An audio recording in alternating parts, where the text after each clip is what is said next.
What about this now? What does this say about that? What does this reveal about that? The matzah, the Passover, is all about bread. All about bread. This is called, in here, the whole feast is called Chag HaMatzot, matzot or matzah. This is the feast of unleavened bread. Why? It's a symbol of redemption. Those who ate of this bread in Egypt, they were the ones who were going to go out of Egypt who were redeemed. So those who eat of this bread, it's a symbol. It separates you. This separated the Hebrews from Egypt. They said, because the Egyptians weren't eating that. This is saying we are getting out of here.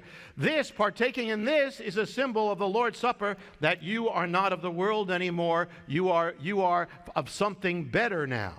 You are leaving this world. Interesting with all these things, because, Passover is so much about bread. And when they went into the wilderness, what happened? Then they got bread again. Yet they're saying, we got to eat bread coming down from heaven, manna.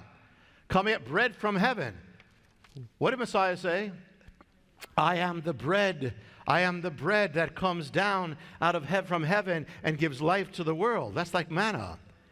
Where did he come down? Or where was he first shown, manifested in flesh and blood?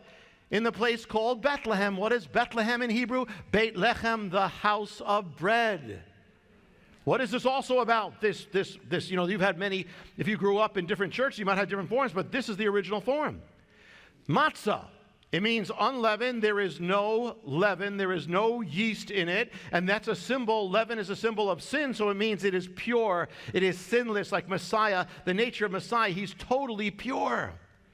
It says in Isaiah, when it says there wasn't a trace, there wasn't any deceit found in him. He's total love. He's total purity. He's total righteousness. He's total goodness. Can you imagine having a heart like that? There's not one bit of ulterior, there's not one ulterior motive. It's all love. It's all righteousness. So the bread of communion speaks of the purity of Messiah, and that in him we have the power of purity. This is going to be showing you the power you have in Messiah's atonement, in the blood of the Lamb. How do you become pure? By trying not to sin? That's nice. That's all nice, but that's not how you become pure. The more you partake of him in the Spirit, who is purity, the more you partake of what is pure, the more you're going to become pure. The more you're partaking of pure love, it's going to wipe away all the junk in your life. The more you're going to be pure, good, pure, a heart of pure, because that's all you have to know in your life, in your heart. In your heart is his purity, is his love for you. Can you imagine living like that? You can.